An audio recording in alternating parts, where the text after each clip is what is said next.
오늘 오후 8시에 현재 코로나 확진자가 2,400명 넘겼다고 합니다. 최다 기록 경신할 듯 이렇게 하는데, 네, 이재현님 반갑습니다. 오늘 23일 하루 2,434명 최다 확진자 기록이 이어 24일 오후 8시 현재 2,400명 넘게 확진자가 나오고 있어 최다 확진자 기록을 다시 경신할 것으로 보인다고 합니다. 자, 앞으로 4시간여 추가 확진자가 추가되면 이날 최종 확진자 규모는 2,700에서 2,800명까지 이렇게 예상이 된다고 하고요. 서울 확진자 규모도 24일 오후 8시 현재 871명을 기록, 전날 903명보다 늘어날 것으로 예상된다고 하고, 서울에서만 확진자 1000명이 육박할 수 있다는 뜻이라고 해요. 이렇게 보시면은 결국은 추석 연휴를 갔다 와가지고 좀 더 확산이 일어난 것 같기도 하죠.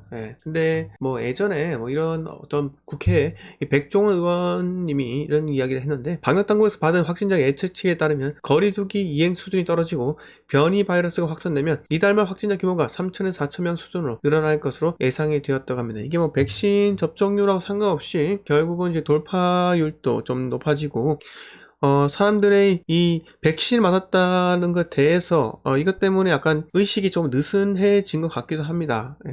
예전에 백신 맞기 전보다 지금 확진자 수가 더욱더 급증한 것으로 봐서는 이게 뭔가 코로나 델타 변이 때문에 그렇지는 않다고 생각합니다. 거리두기가 더욱더 강화되었는데 이렇게 될까요? 사람들의 의식 수준의 문제라 생각이 드는데 좀 더 조심을 했으면 하는 이런 바람이 있고요. 이게 결국 이렇게 되잖아요. 좀 더 심각해지면은 금리 인상하는 속도를 더 늦출 수밖에 없다고 저는 생각이 들어요. 자, 금리 인상 속도를 빠르게 한다고 하면은 결국은 이 속도하고 코로나 증식 속도랑 같이 안 볼 수가 없거든요. 같이 동시에 두 개를 놓고 이렇게 검토를 해야지만은 금리를 인상하든가 말든가 할 텐데, 코로나가 점점 심각해지고 또 사회적으로 거리두기가 또 강화되고 실제 경제 활동이 축소된다면은 더 이상 금리를 또다시 또 급속도로 빠르게 인상할 확률은 조금 더 떨어질 거라고 생각이 듭니다. 네. 주호진님 반갑습니다. 김정수님 반갑습니다. 김마리님 반갑습니다. 레바랑도르님께서 내년부터 차기 정부는 비정상이 정상화하다가 5년 그냥 지나갈 듯. 네, 맞습니다. 이게 지금 현 정권에서 싼 똥이 너무 많아요.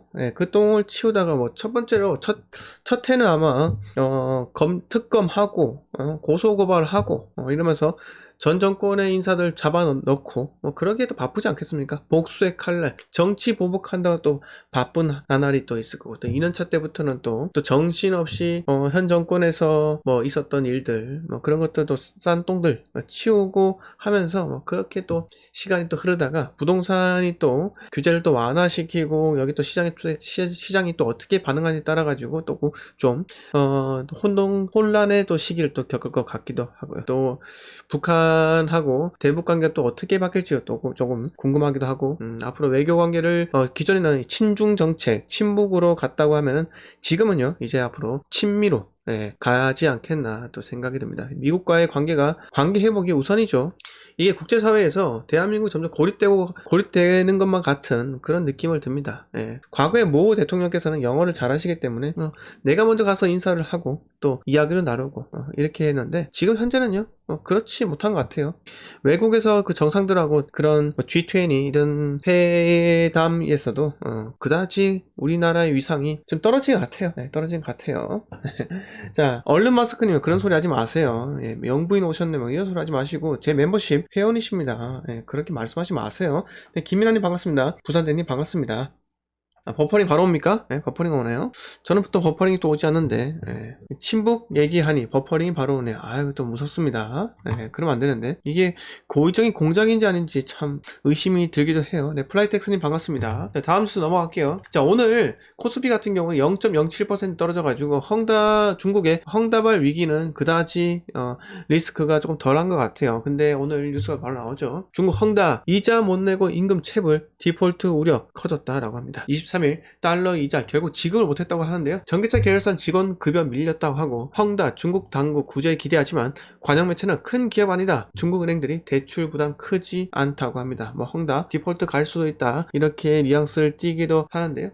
디폴트까지 30일 시간을 벌기 이렇게 뉴스가 나왔는데, 자, 24일에 이 로이터 통신에 따르면은 헝다가 발행한 달러 채권을 보유한 미국의 한 투자자는 전날까지 헝다로부터 이자를 받지 못했다고 해요. 예. 그래서 근데 채무 불이행 이게 디폴터인데 이 우려가 커지자 헝다는 20일 성명을 통해서 2억 3,200만 원에 2억 3,200만 위안의 위안화 채권 이자 지급 문제를 해결했다라고 발표했다고 하는데, 이를 두고 시장에서 헝다가 이자를 전부 지급한 것이 아니라 채권 보유자와 협상에 부분 지급 또는 지급 기한 연장 등의 미봉책을 썼을 것이라는 분석을 내놨다고 합니다. 그러니까 결국은 달러 채권 이자를 결국 지급하지 못한 것으로 업계는 추정하고 있다는데, 뭐 중국은 제가 믿을 수가 없습니다. 믿기가 좀 어려워요. 뭐 이게 뭐 대국이라고 하는데, 대국에서 그 말 한마디 한마디가 뭐 신뢰가 있어야지 저희가 어떻게 뭔가 하지 않겠습니까? 신뢰가 있어야지 세계 시장에서 뭔가를 우리가 그들의 말을 신뢰를 하고 정책을 믿고 우리가 어떤 행동을 취할 건데, 이걸 실질적으로 믿기는 조금 어려운 것 같습니다. 네, 예진님 반갑습니다. HCK님 반갑습니다. 네, 꿈나무님 반갑습니다. 보라보라님 반갑습니다. 네, 이게 뭐죠? 원하는 스트리밍을 유지하는데 충분한 동영상 유튜브로 수신되고 있지 않아? 지금 버퍼링을 겪을 수 있다고 하는데, 버퍼링을 겪을 수 있다고 해요. 그래서 지금 어떻게 될지 또 모르겠네요. 스트림 상태가 좀 나쁨으로 뜨는데 혹시 영상이 끊기시나요? 제가 제 핸드폰에서는 또 끊기지 않는데 영상이 끊기는지 아닌지 모르겠습니다. 자는총님 반갑습니다. 네, 꿈나무님 반갑고요. 네, 그래서 우리가 주식시장은 한번 지켜봐야 될 것 같아요. 그냥 단순히 저 같은 경우는 주식을 전혀 하지 않기 때문에 지금 증시가 어떻게 변하든 간에 크게 상관은 없지만, 그래도 제 방송을 보시는 여러분들께서는 주식을 하시는 분들도 많으실 거 아닙니까? 부동산 투자가 너무 지겹다 라고 하시는 분들도 계실 것 같은데, 저는 전혀 지겹지가 않는데 여러분들은 또 어떤지 모르겠습니다. 근데 주식 투자에서 꼭 알아두셔야 할 점은 일일비 하실 필요는 없다는 겁니다. 하루 뭐 헝다그룹 어쩌고저쩌고 뭐 유동성이 어쩌고저쩌고 원달러가 어쩌고저쩌고 그런 거 자꾸 신경 쓰다 보면 결국은 본인의 투자 페이스를 잃을 확률이 매우 높다는 거죠. 그렇죠. 언젠가 잔치는 끝나야죠. 그게 그렇습니다. 지금 현재 코스피가 컴퓨터가 지금 버벅거리네요, 저도.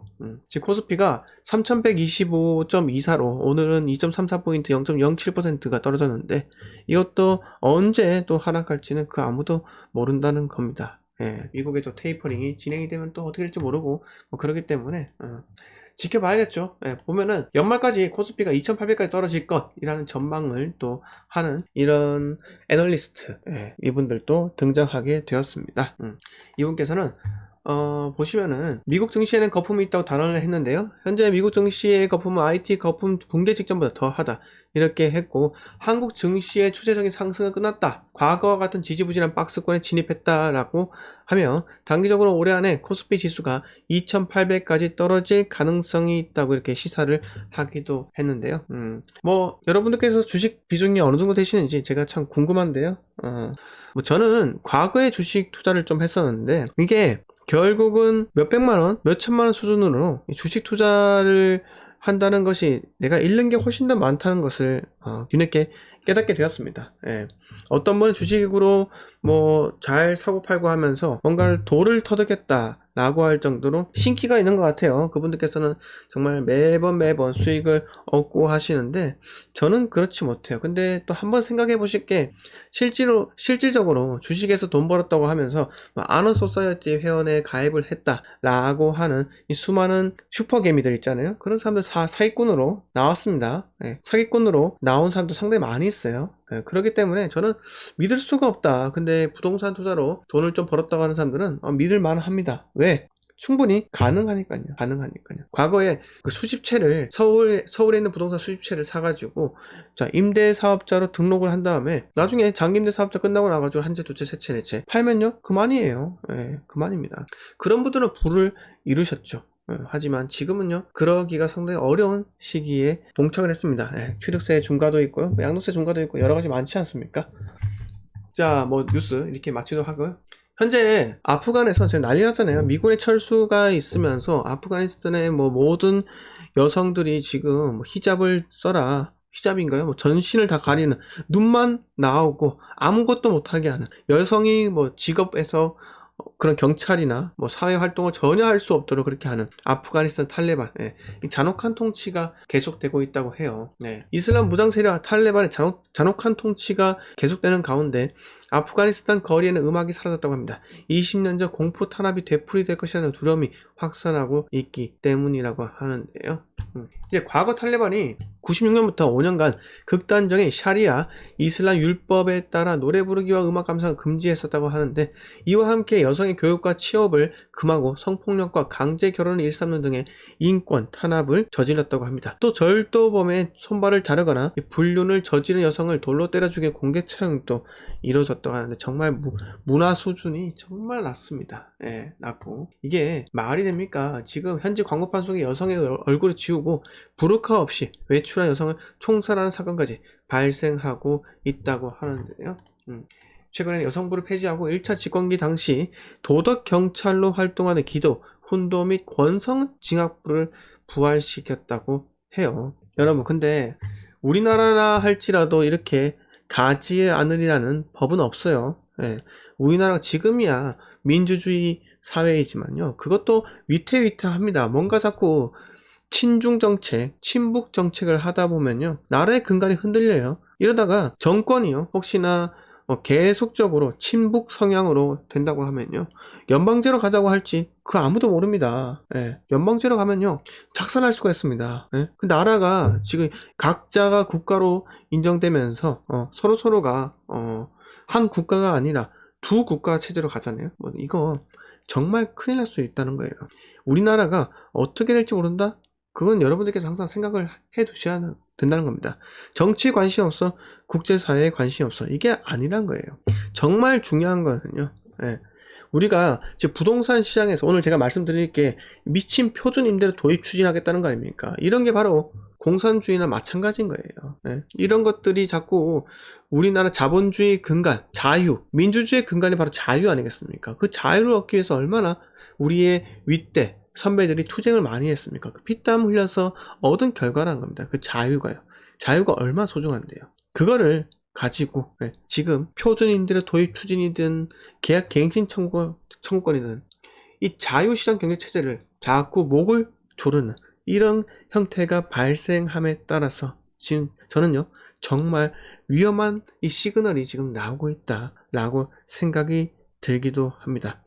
여러분들, 혹시 버퍼링 계속 지속이 되나요?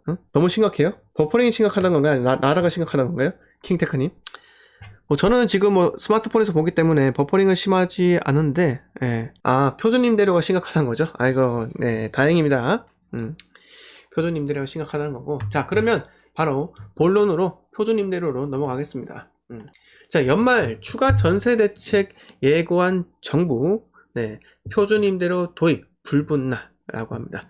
자, 신규 갱신 계약한 이중 가격 심화의 보완책 검토, 표준 임대료 도입 부상, 전세 매물 부족 심화 우려라고 합니다. 지금 계약 갱신 청구권이 성공한 그 전세 가격은 싼데, 갱신 청구권이 거절되고 신규 전세 계약이 체결된 그런 물건들은 지금 어떻습니까? 대폭등을 했죠. 대폭등을 했습니다. 과거에 3, 4년 전에 매매가, 2년 전에 매매가가 전세가예요, 지금요. 그래서 세입자만 지금 눈물을 흘리고 있어요. 피눈물요. 그때 집을 살걸. 집 사지 못해가지고 지금 내가 피눈물 흘리고 있다, 이거 아니겠습니까? 그래서 보시면은 정부가 연말까지 추가 전세 대책을 내놓겠다고 예고하면서 지자체별로 전월세 임대료 상한선을 산정하는 표준 임대료 카드가 재차 거론되고 있다고 해요.